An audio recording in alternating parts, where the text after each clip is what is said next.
नमो नमः। अमृतवाणी में आप सबों का पुनः एक बार स्वागत है।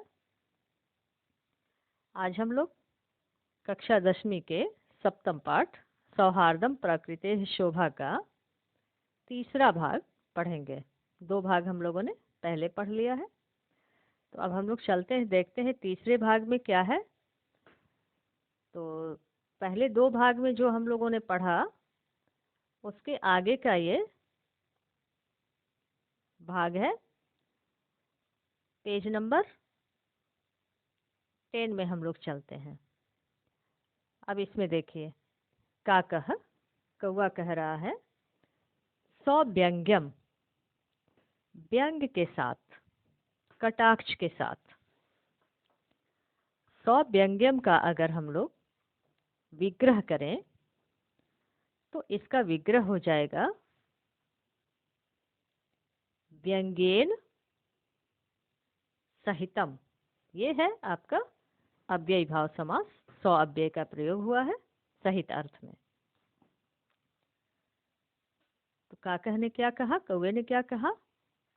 कौवे ने कहा, अरे अहिभुक्। अहिभुक् कहते हैं सर्प भक्षक को, जो सांप खाता है। नृत्यातिरिक्तम का तो विशेषता, नृत्य के अलावा तुम्हारी क्या विशेषता है?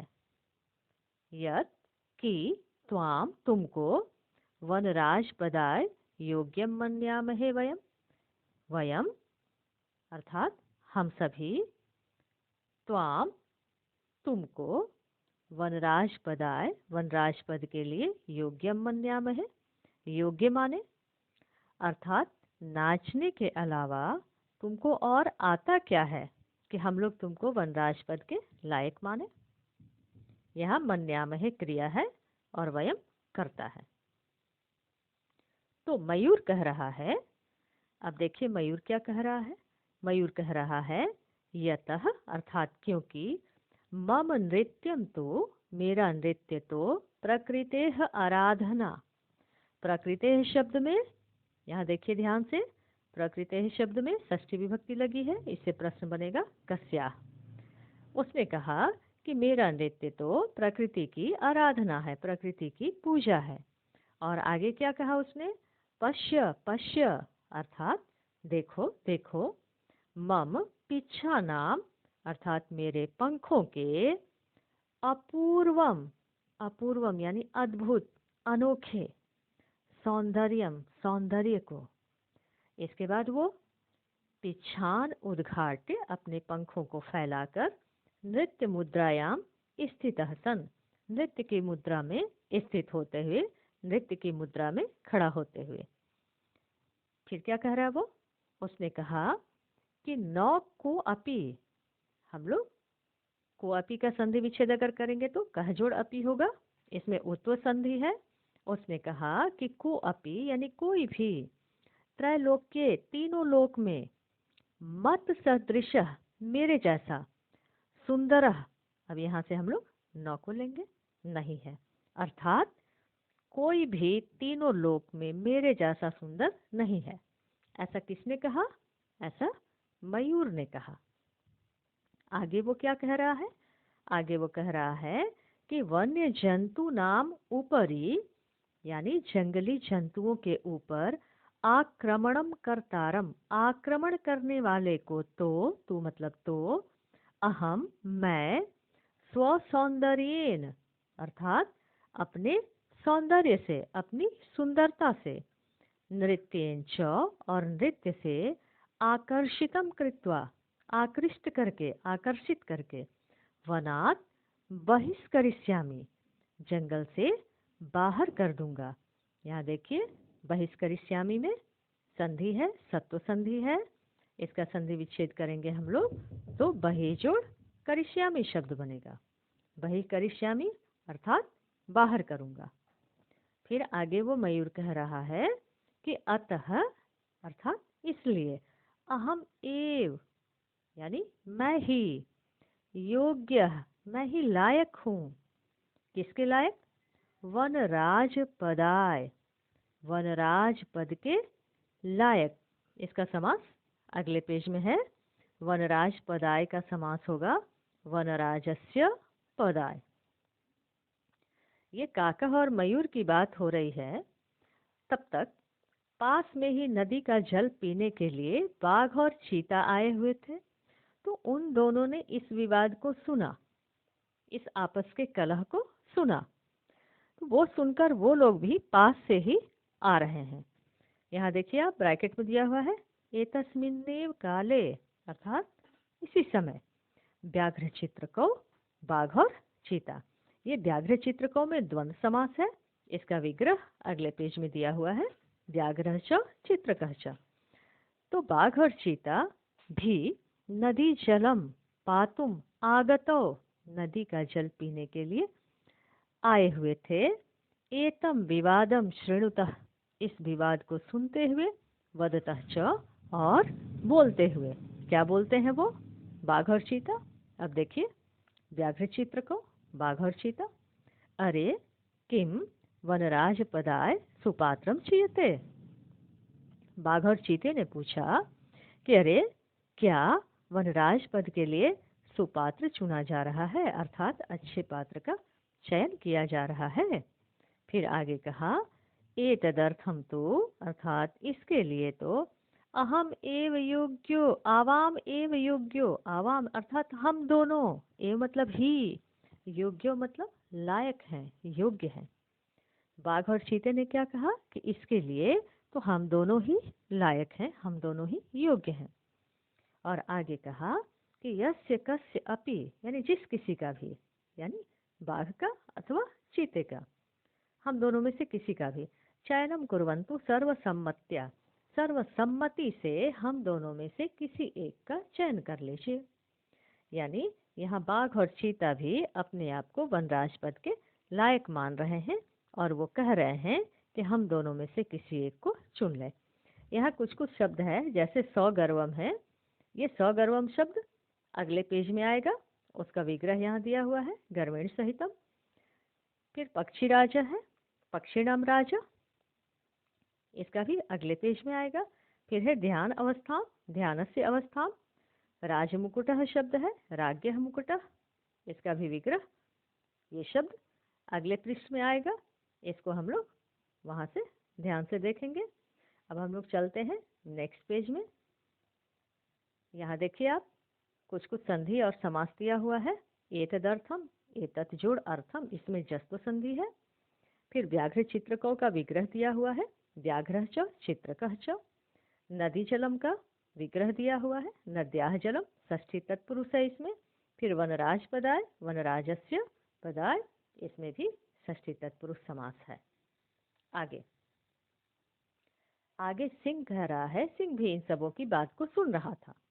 तो सिंह कह रहा है कि तुष्णिम भव भो, ए चुप रहो, युवाम अपि, अर्थात तुम दोनों भी। कौन तुम दोनों? बाघ और चीतों को कह रहा है, बाघ और चीते को वो कह रहा है कि तुम दोनों भी मत सदृशो, यानी मुझ जैसा, भक्षको भक्षक हो, न तू रक्षको रक्षक नहीं हो। ऐसा क्यों कहा सिंह ने?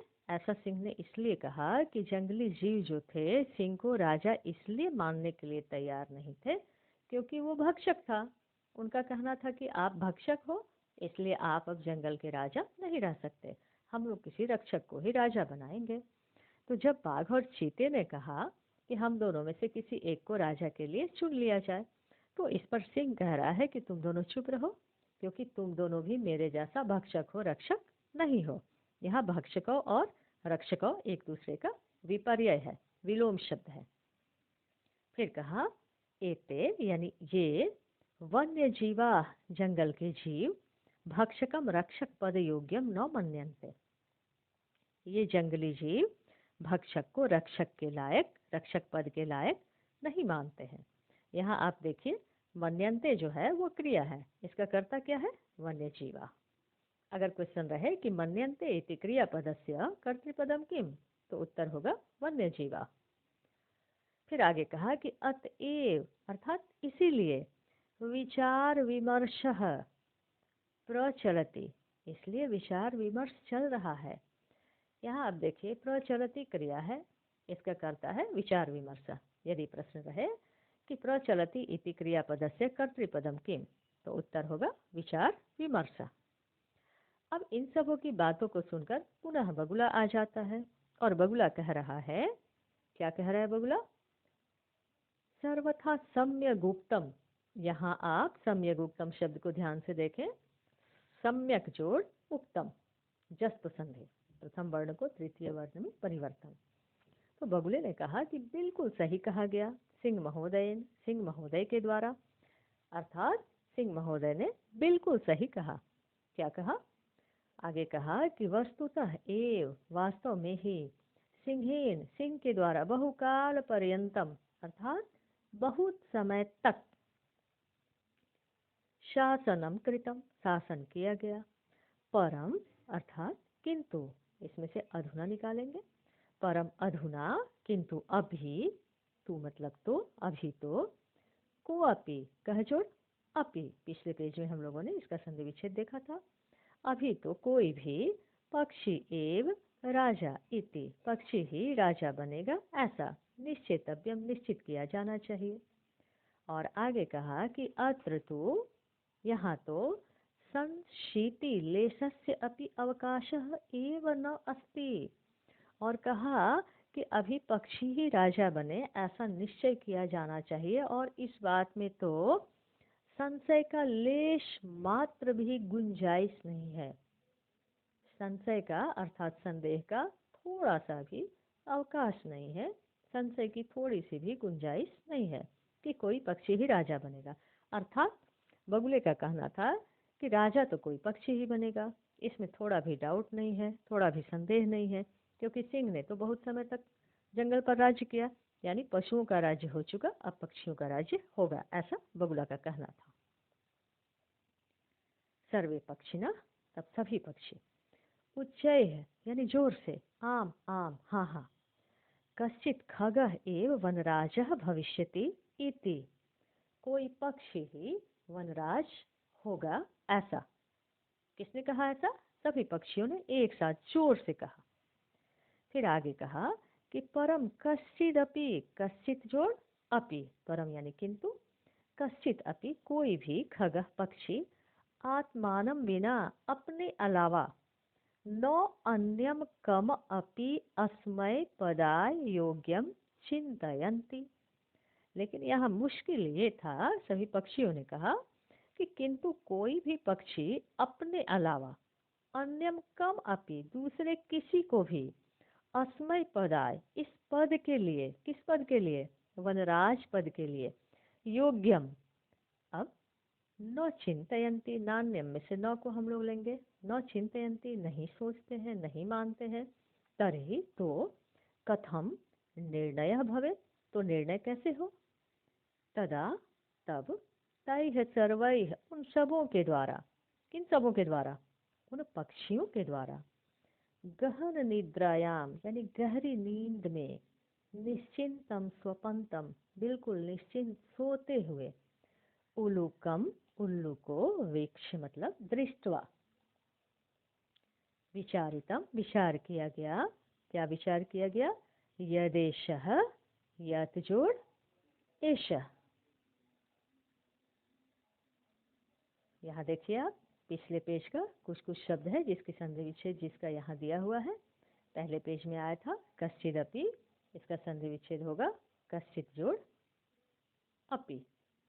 अभी अभी हम लोगों ने यदेशः शब्द को देखा, यत जोड़ एशः। कहा कि आत्मश्लाघाहीनः एषः, आत्मश्लाघाहीनः, आत्मश्लाघा का अर्थ होता है अपनी प्रशंसा, तो यह अपनी प्रशंसा से हीन, पद निर्लिप्त यानी जिसे पद का कोई लालच नहीं है, उल्लू का, उल्लू, तो आत्म प्रशंसा से हीन और पद निर्लिप्त कौन था? उल्लू था।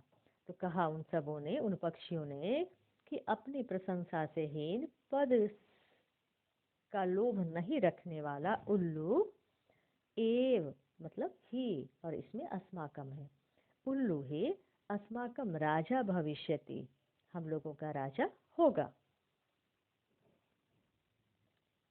परस्परम आदिशन्ति, तब वो सभी यानी वे सभी पक्षी परस्परम आदिशन्ति, आपस में एक दूसरे को आदेश दे रहे हैं। क्या आदेश दे रहे हैं? तदानीयन्ताम, क्या होगा इसका संधि विच्छेद? तत् जोड़ आनीयन्ताम, तत् मतलब तो, आनीयन्ताम यानी लाया जाए। क्या लाया जाए? नृपाभिषेक संबंधिनः संभाराः इति।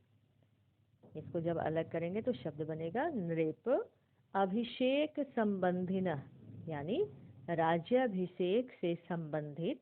संभाराः शब्द का अर्थ होता है वस्तुनि, अर्थात राज्याभिषेक से संबंधित वस्तुएं आनीयन्ताम लाई जाएं, राज्याभिषेक से संबंधित वस्तुओं को लाया जाए।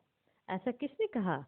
ऐसा सभी पक्षियों ने कहा। किसके राज्याभिषेक की बात होने लगी? उल्लू के राज्याभिषेक की बात होने लगी।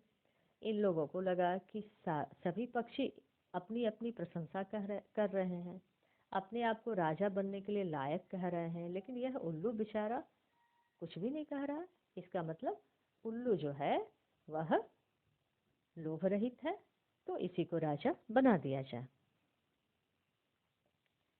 सर्वे पक्षिण, सभी पक्षी, सज्जाय अर्थात तैयारी के लिए, गंतुम इच्छन्ति जाना चाहते हैं, तरहि तभी, अनायास एव, अनायास शब्द का अर्थ होता है अचानक, तभी अचानक ही, अचानक कौन आता है? देखिए अब, काका, कौआ आ जाता है और वो कुछ बोलता है। क्या बोलता है? अट्टहास पूर्णेन स्वरेन, वो बिल्कुल अट्टहास पूर्ण स्वर से, अट्टहास पूर्ण स्वर का अर्थ हुआ ठहाका के साथ, बिल्कुल हंसते हुए कहा। क्या कहा? कहा सर्वथा अयुक्तम एतत्, एतत् सर्वथा अयुक्तम। का कहने क्या कहा? एतत् सर्वथा अयुक्तम, यह बिल्कुल अनुचित है। अयुक्तम शब्द का अर्थ है अनुचित है। क्या अनुचित है? अब आगे वो बता रहा है क्या अनुचित है। यहाँ देखिए आप, एक शब्द है यन मयूर, इसका संधि विच्छेद यहाँ दिया हुआ है।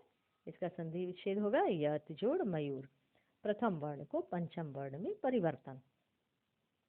कहा यत मतलब कि, उसने कहा कि यह बिल्कुल अनुचित है कि मयूर, हंस, कोकिल, चक्रवाक, शुक, सारस आदिषु पक्षी प्रधानेषु विद्यमानेषु दिवा अंधस्य करालवक्त्रस्याभिषेकार्थम सर्वे सज्जाः।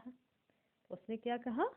उसने कहा कि यह बिल्कुल अनुचित है कि मयूर, हंस, कोयल, चक्रवाक, शुक तोता को कहते हैं, सारस इत्यादि प्रधान पक्षियों के मौजूद रहने पर भी, विद्यमान रहने पर भी, दिवा अंधस्य यानी जो दिन, दिवा शब्द का अर्थ होता है दिन, दिवा अंधस्य यानी दिन में अंधा, कराल वक्त्रस्य, कराल कहते हैं भयंकर को और वक्त्र कहते हैं मुख को, कराल वक्त्रस्य यानी भयंकर मुख वाले के, अभिषेकार्थम अभिषेक के लिए, राज्याभिषेक के लिए, सर्वे सज्जा सभी तैयार हैं।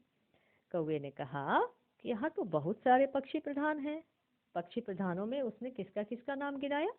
मयूर, हंस, कोयल, चक्रवाक, तोता, सारस। तो कौवे का कहना था कि इन पक्षी प्रधानों के होने के बाद भी दिन में अंधा, भयंकर मुख वाले उल्लू के अभिषेक के लिए सभी तैयार हैं। फिर आगे कहा उसने, देखिए क्या कहा? कहा पूर्णम दिनम यावत, अर्थात पूरे दिन तक, निद्रायमानः सोता हुआ, एषः अर्थात उल्लू का, यह उल्लू, कथम कैसे, अस्मान रक्षिष्यति हम लोगों को बचाएगा, कैसे हम लोगों की रक्षा करेगा। यहाँ देखिए रक्षिष्यति इति क्रियापदस्य कर्तृपदम की, तो इसका आंसर होगा एषः। फिर आगे कहा वस्तुतस्तु, यहाँ देखिए वस्तुतस्तु का संधि विच्छेद दिया हुआ है, वस्तुतः जोड़ तू, विसर्ग को सौ, सत्व संधि। कहा वास्तव में तो, अब आगे देखिए आप, एक श्लोक बोला गया है काका के द्वारा। कौवे ने श्लोक में क्या कहा? देखिए, स्वभाव रौद्रम, अति उग्रम, मिलके बना स्वभाव रौद्रम अत्युग्रम। इसको आप अलग कीजिए तो आपको अर्थ बिल्कुल अच्छे से समझ में आएगा।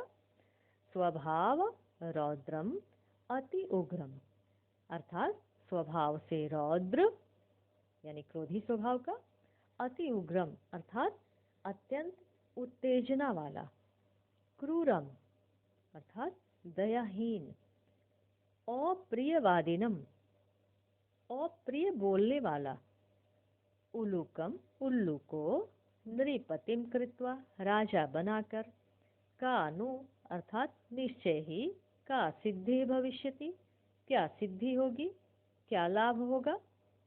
फिर से एक बार श्लोक का अर्थ देखें हम लोग। क्या कहा उसने, का कहने कहा स्वभाव रौद्रम, जो स्वभाव से रौद्र है अर्थात क्रोधी स्वभाव का है, अति उग्रम अत्यंत उग्र उत्तेजना वाला है, क्रूरम निर्दयी है, अप्रियवादिनम अर्थात जो प्रिय नहीं बोले, ऐसे उल्लूकम उल्लू को, नृपतिम कृत्वा राजा बनाकर। फिर हम लोग नु का मीनिंग लेंगे, निश्चय ही, का सिद्धि भविष्यति क्या सिद्धि होगी, क्या प्राप्त होगा। ये सारी वार्ता चल ही रही थी। सभी वार्ता को सुनते हुए प्रकृति माता प्रवेश करती है। ततः प्रविशति प्रकृति माता, उसके बाद प्रकृति माता प्रवेश करती है। आज हम लोग इस भाग में अब इतना ही पढ़ेंगे और इसके आगे के भाग को हम लोग आगे के पार्ट्स को हम लोग अगले भाग में पढ़ते हैं। तब तक के लिए धन्यवाद।